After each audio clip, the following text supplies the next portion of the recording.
Existem apenas duas perguntas. Só duas. E quando alguém te faz essas perguntas, mesmo que pareçam simples, elas não são por acaso, não são para preencher o silêncio, não são conversa fiada. Elas são a prova mais silenciosa, mais honesta e mais irreversível de que essa pessoa realmente te ama.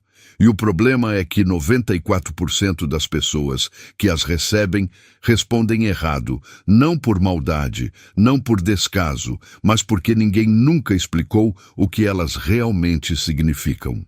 Eu precisei perder alguém muito importante na minha vida para entender isso. Alguém que me fazia essas perguntas o tempo todo. E eu, na minha ignorância, na minha correria, na minha pressa, sempre respondia com algo genérico e vazio, até que um dia essa pessoa simplesmente parou de perguntar, sem aviso, sem briga, sem explicação. E naquele silêncio eu entendi tudo o que antes eu tinha me recusado a enxergar. Hoje eu não vou deixar que isso aconteça com você. Nos próximos minutos vou te revelar quais são essas duas perguntas, a psicologia por trás de cada uma delas, o que a pessoa que as faz está realmente avaliando. E o mais importante, como responder de um jeito que não apenas preserve essa conexão, mas a aprofunde até um nível que pouquíssimos casais alcançam. Mas tem uma condição. Para que isso funcione, você precisa chegar até o final, porque a segunda pergunta, que vou revelar na segunda metade, é a que muda tudo. É ela que separa o amor verdadeiro da comodidade disfarçada de amor. Se você sair antes de chegar lá, vai perder a parte mais importante. Antes de continuar, escreve nos comentários o nome da pessoa que veio à sua mente agora. Só o nome, sem explicação. Alguém está pensando em você enquanto você escreve isso. Guarda esse nome na sua cabeça, porque tudo o que vamos ver hoje tem a ver com essa pessoa. Pensa nisso. Algo que parece simples, mas que muito pouco gente entende na prática. O amor verdadeiro não se mostra só nas grandes atitudes. Ele se mostra principalmente no tipo de pergunta que você decide fazer para outra pessoa. Porque uma pergunta, qualquer pergunta, é um ato de atenção. E a atenção é a moeda mais valiosa que existe dentro de um relacionamento. Pensa assim, em um dia comum, cada ser humano toma em torno de 35 mil decisões conscientes e inconscientes. 35 mil. E no meio de todo esse turbilhão, essa pessoa escolheu te dar atenção, escolheu parar, escolheu te perguntar. Isso não é coincidência. Isso é amor, na sua forma mais pura e mais discreta. O Dr. John Gottman, pesquisador de relacionamentos da Universidade de Washington e um dos psicólogos mais citados do mundo quando o assunto é vida a dois, passou mais de 4 décadas estudando o que diferencia os casais que ficam juntos dos que se separam. E a conclusão mais poderosa que ele chegou não tem nada a ver com compatibilidade, nem com sexo, nem com dinheiro, nem com ter os mesmos gostos. Tem a ver com algo que ele chama de conexão emocional, os convites para se conectar, pequenos gestos, olhares, comentários e sim, perguntas que uma pessoa lança para a outra para ver se a ponte emocional ainda está aberta. Os casais felizes respondem a esses convites em 86% das vezes. Os casais que terminam em divórcio, apenas 33%. O que isso significa? Que o amor não morre de uma vez. Ele morre da acumulação de convites ignorados. Morre de perguntas respondidas com indiferença. Morre de silêncios que deveriam ter sido respostas. E o mais trágico é que a maioria das pessoas que ignoram essas perguntas não faz isso por falta de amor. Faz por falta de informação. Hoje, isso muda para você. A neurociência tem uma resposta bem clara para isso. Quando uma pessoa cria um vínculo afetivo profundo com outra, o cérebro dela passa por algo fascinante, a ativação do sistema de atenção seletiva. O Dr. Andreas Bartels e a Dra. Semir Zeki, do University College de Londres, publicaram na revista Neuroimage uma pesquisa em que escanearam o cérebro de pessoas apaixonadas enquanto elas pensavam nos seus parceiros. O que encontraram foi surpreendente. As áreas do cérebro ligadas ao julgamento crítico e à avaliação negativa praticamente se apagam, enquanto as zonas ligadas à empatia, à curiosidade e ao desejo de entender o outro se acendem com força. Em termos simples, quando alguém te ama de verdade, o cérebro dessa pessoa está biologicamente programado para querer te conhecer mais, para querer saber o que você pensa, como você se sente, o que te pesa, o que te faz rir. E essa curiosidade, essa vontade de te conhecer, se expressa da forma mais natural possível, através de perguntas. Mas não qualquer pergunta. Existem perguntas genéricas, perguntas de cortesia, perguntas que fazemos por hábito social. As perguntas das quais vamos falar hoje são diferentes. São perguntas que só fazem as pessoas que realmente te enxergam, as que querem estar presentes, as que escolheram ficar. Antes de revelar a primeira, me diz nos comentários: tem alguém na sua vida que você sente que te conhece de verdade? Escreve sim ou não. Só isso. Os resultados sempre me surpreendem. A primeira pergunta parece ridiculamente simples. Tão simples que você provavelmente já ouviu centenas de vezes e nunca deu a importância que ela merece.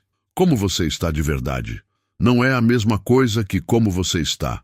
A diferença não está nas palavras em si, está naquelas duas palavras no final: de verdade. Porque como você está é um cumprimento, um ritual social que nem espera uma resposta honesta. Você sabe, eu sei, todo mundo sabe, mas como você está de verdade é outra coisa. É alguém te dizendo sem dizer: eu sei que você usa uma máscara. Sei que a resposta padrão não é a real. Quero a real. Estou aqui para a real.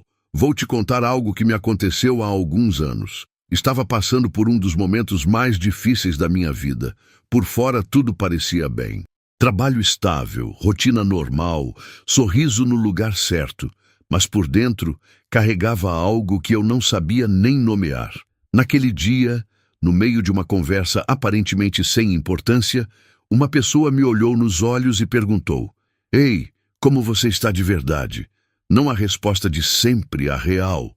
Fiquei paralisado, porque naquele momento percebi que ninguém tinha me feito essa pergunta faz um tempão. E aquela pessoa, com aquelas poucas palavras, fez algo que não se finge. Me viu. A doutora Brené Brown, pesquisadora da Universidade de Houston e uma das maiores especialistas em vulnerabilidade do mundo, explica isso muito bem quando diz que o amor não é um estado de perfeição. O amor é um estado de presença. E a presença verdadeira começa quando alguém te pergunta como você está de verdade e fica para ouvir a resposta. Quando alguém te pergunta como você está de verdade, não está só querendo uma informação, está fazendo algo muito mais sofisticado. Está executando o que os psicólogos chamam de teste de segurança emocional. Está perguntando, sem perguntar diretamente: você confia em mim? Você consegue baixar a guarda comigo? Sou o tipo de espaço onde você pode ser honesto sobre o que sente sem medo de ser julgado? E a sua resposta, seja qual for, diz exatamente o que a pessoa queria saber. Se você responde, bem, normal, tudo certo, olhando para outro lado, está dizendo, não, ainda não confio em você. Ou pior, já não sinto que vale a pena tentar. Se você responde com honestidade, mesmo que com um certo desconforto, dizendo algo como, é que estou um pouco esgotado, ou tem uma coisa que está me deixando na cabeça, está dizendo, sim, estou disposto a me deixar ver. Um estudo publicado no Journal of Social and Personal Relationships descobriu que o nível de satisfação em um relacionamento se correlaciona diretamente com o que os pesquisadores chamaram de autodivulgação recíproca, ou seja, a disposição mútua de compartilhar o estado interno real, sem filtros nem performances sociais. Os casais com maior nível de autodivulgação também relataram mais desejo, mais intimidade física e mais estabilidade emocional. Viu? Não é só poesia. tem ciência por trás.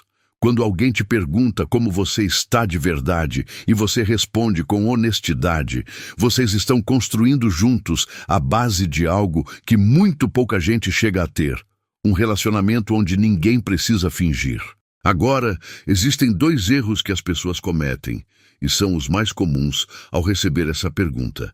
Erro número 1, a resposta automática. Bem, normal, e você? Esse é o mais frequente e o mais prejudicial, porque ensina a outra pessoa que suas perguntas não vão receber respostas reais. Com o tempo, ela vai parar de fazer. Erro número 2, o excesso inverso. Tem pessoas que, quando alguém pergunta como elas estão de verdade, soltam tudo de uma vez. O trabalho, a família, o estresse acumulado, o problema da semana passada, os medos de 10 anos atrás. Isso também é um erro, porque satura o espaço emocional e pode gerar o efeito contrário ao desejado. A resposta ideal fica no meio e tem 3 partes que você pode praticar a partir de hoje. Primeiro, nomeie o estado real, não o estado que você gostaria de ter, o real. Estou um pouco cansado. Estou melhor do que na semana passada, mas ainda processando uma coisa. Segundo, adicione um detalhe específico. Não precisam ser os segredos mais profundos da sua alma. Só um detalhe concreto que deixe claro que você está sendo honesto. Tenho dormido mal esses dias. Tenho uma coisa no trabalho que ainda não consegui resolver. Terceiro, devolva a pergunta com intenção real. Não por educação, mas por interesse genuíno. E você, como foi a sua semana? E então, ouça de verdade. Quando você faz isso, algo muda na dinâmica do relacionamento. A outra pessoa sente que o espaço entre vocês é seguro. E é nesse espaço seguro que acontece tudo o que importa. A confiança, a intimidade, o amor que não precisa de performance. Comenta abaixo com essas palavras exatas se você se identifica. Eu quero uma conexão real. E se você já tem isso, escreve, eu já tenho essa conexão. Tem algo que preciso te dizer agora e que pode ser desconfortável de ouvir. Se tem alguém na sua vida que costumava te perguntar como você estava de verdade e não pergunta mais, isso não é indiferença. Isso é esgotamento emocional. O Dr. Gottman tem um conceito para isso, o ponto de ruptura do otimismo. É o momento em que uma pessoa que lançou convites para se conectar repetidas vezes, sem receber resposta, decide, de forma inconsciente, que não vale mais a pena tentar. Não tem anúncio, não tem briga.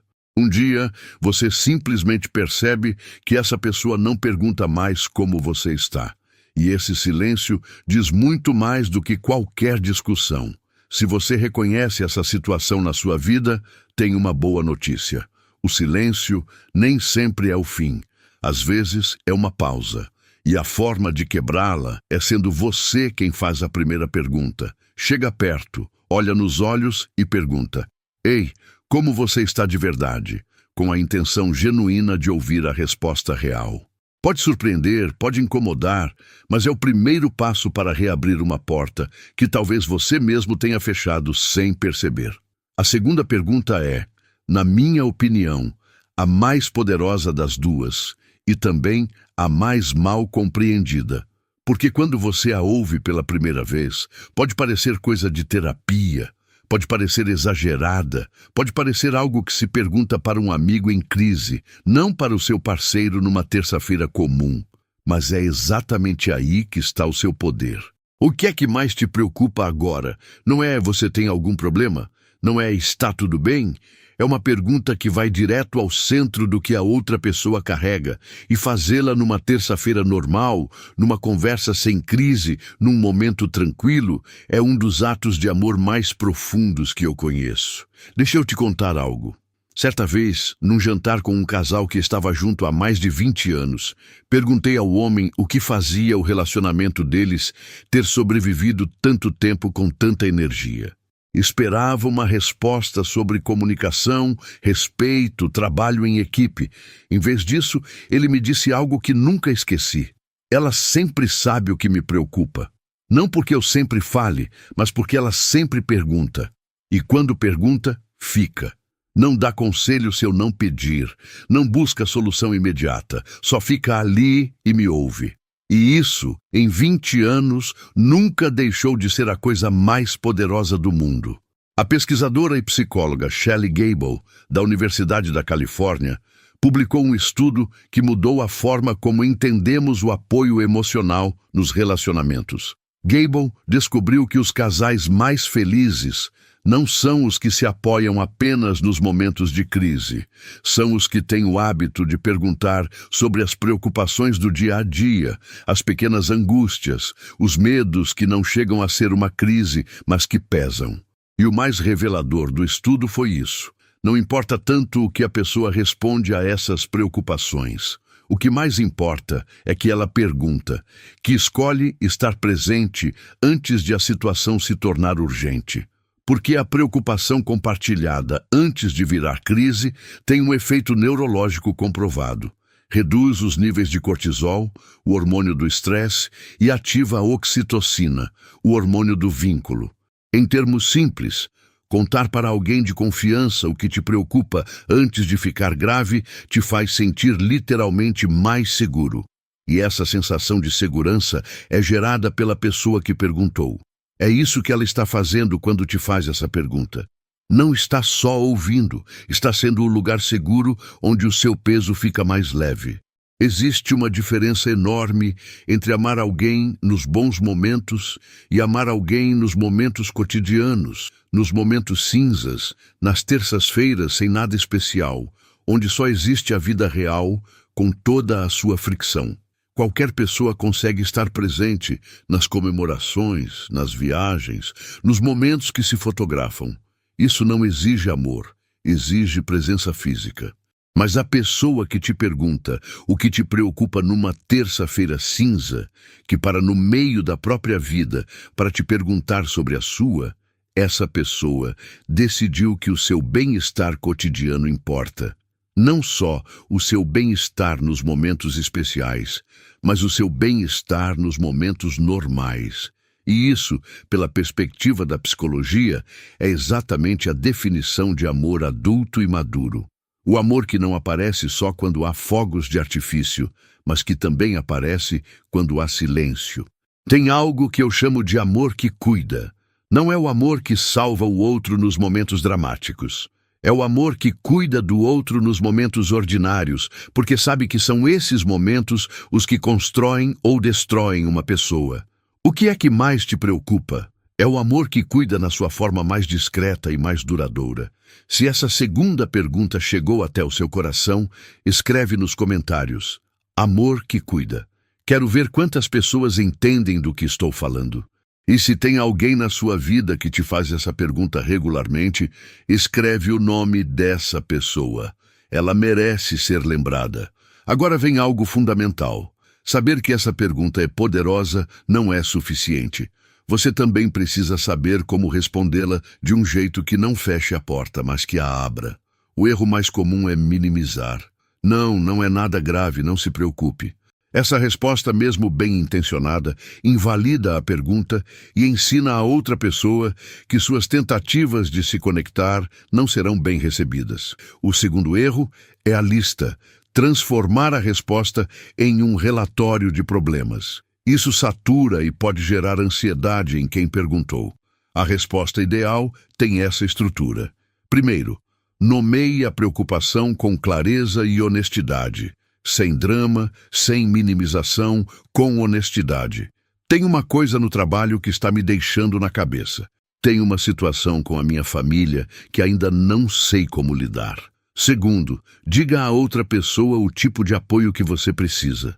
As pesquisas de Shelley Gable mostram que dizer ao seu parceiro que tipo de apoio você precisa dobra a satisfação emocional dos dois. Não preciso que você resolva, só preciso contar.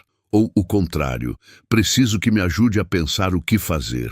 Terceiro, agradeça a pergunta. Não com formalidade, com presença.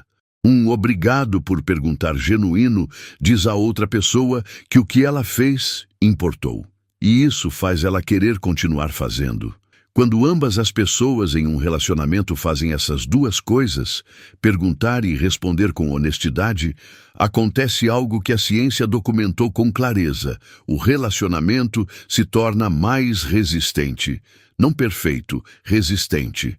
Com a capacidade de sobreviver às tempestades, porque o vínculo é tão profundo que nenhuma delas consegue romper desde a raiz.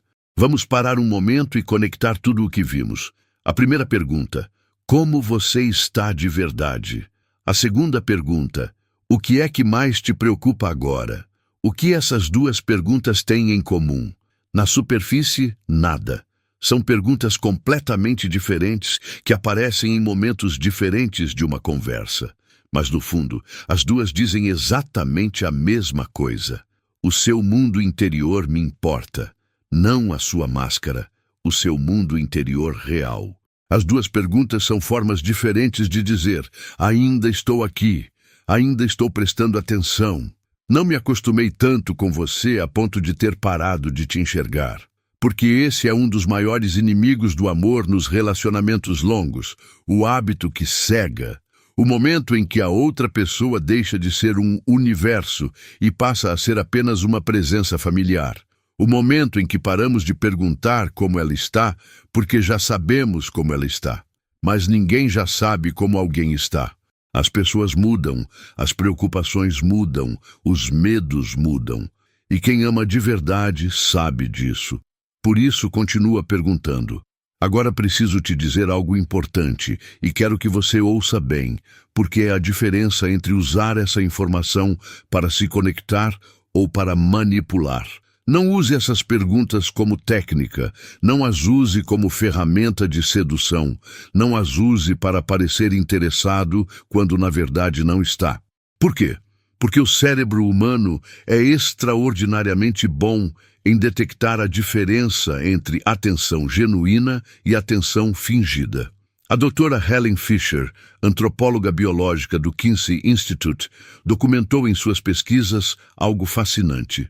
Quando uma pessoa recebe atenção genuína, o cérebro ativa o sistema de recompensa da mesma forma que faz com comida ou com prazer físico. Mas quando recebe atenção fingida, mesmo que não consiga explicar exatamente por quê, o sistema nervoso registra isso como uma ameaça sutil. Em termos simples, você pode enganar alguém uma vez com uma pergunta bem feita, mas não pode enganar o corpo dessa pessoa. O que você pode fazer, e é isso que te proponho, é praticar a curiosidade genuína. Cultivar o hábito real de querer saber como estão as pessoas que importam para você, não como técnica de conexão, mas como forma de vida. Porque quando a curiosidade é real, as perguntas certas saem naturalmente. Você não precisa memorizar, não precisa ensaiar. Elas simplesmente acontecem porque são a expressão natural de alguém que genuinamente se interessa pelo mundo interior do outro. Eu sei que tem pessoas ouvindo isso agora mesmo pensando, mas comigo ninguém faz essas perguntas. E quero que você saiba que isso não significa necessariamente que não te amam. Às vezes, significa que não aprenderam a amar dessa forma. Às vezes, significa que eles próprios nunca receberam esse tipo de atenção e não sabem como dar. E às vezes, sim, significa que a conexão emocional nesse relacionamento precisa de trabalho. Em qualquer um dos casos, a resposta não é esperar que a outra pessoa faça as perguntas certas. A resposta é ser você quem começa. Faça para essa pessoa a primeira pergunta: como você está de verdade? Olha para ela quando perguntar. Fica para a resposta. E observa o que acontece. Às vezes, tudo o que um relacionamento precisa para mudar de direção é que alguém decida fazer a primeira pergunta certa. Escreve nos comentários o que você vai fazer hoje, depois de assistir a este vídeo. Para quem você vai perguntar como está de verdade? Coloca por escrito. Tem mais poder do que você imagina. Vamos fechar com clareza as duas perguntas que uma pessoa que genuinamente te ama faz. Primeira, como você está de verdade? Essa pergunta abre o canal emocional. É o convite para ser honesto, para baixar a guarda, para compartilhar o estado real. Quando alguém te faz com intenção genuína, está dizendo: você me importa além da superfície.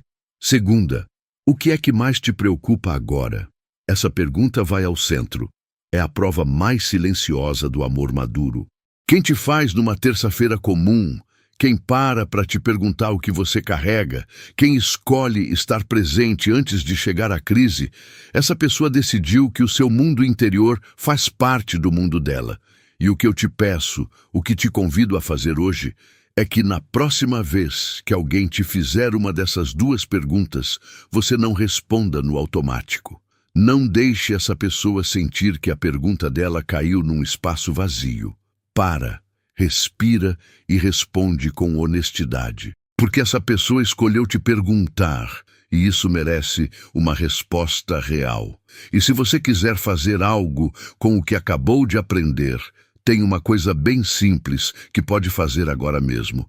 Compartilha esse vídeo com aquela pessoa que está na sua cabeça desde o começo, aquela cujo nome você escreveu nos comentários lá no início. Não precisa mandar uma mensagem longa, só compartilha o vídeo, ela vai entender. E se esse vídeo te deu algo que vale a pena guardar, se pelo menos uma coisa do que você ouviu hoje mudar a forma como você se relaciona com as pessoas que ama, então o que mais me ajuda a continuar criando esse conteúdo é simples: um like nesse vídeo e se inscrever no canal se ainda não fez isso. Peço isso porque cada like diz ao algoritmo que esse conteúdo merece chegar a mais pessoas. E em algum lugar tem alguém que hoje precisa ouvir isso tanto quanto você precisava. Você decide se vai dar essa chance. Antes de você ir, tem algo que quero que você saiba. Porque às vezes, depois de assistir um vídeo como esse, vem uma pergunta que ninguém tem coragem de fazer em voz alta. E se a pessoa que eu amo não me faz essas perguntas porque eu já não importo para ela? E se o silêncio que estou sentindo não é uma distância passageira, mas algo definitivo? Essa pergunta tem uma resposta. E ela é sustentada por pesquisas que vão mudar a forma como você lê o silêncio da outra pessoa. No vídeo que aparece na tela agora, explico exatamente como distinguir o silêncio de quem não ama mais do silêncio de quem tem medo. E a diferença entre os dois é tão clara e tão surpreendente que muitas pessoas percebem que estiveram interpretando errado anos de sinais. Não vai embora ainda. O próximo vídeo é a segunda parte do que você acabou de aprender. Te vejo lá.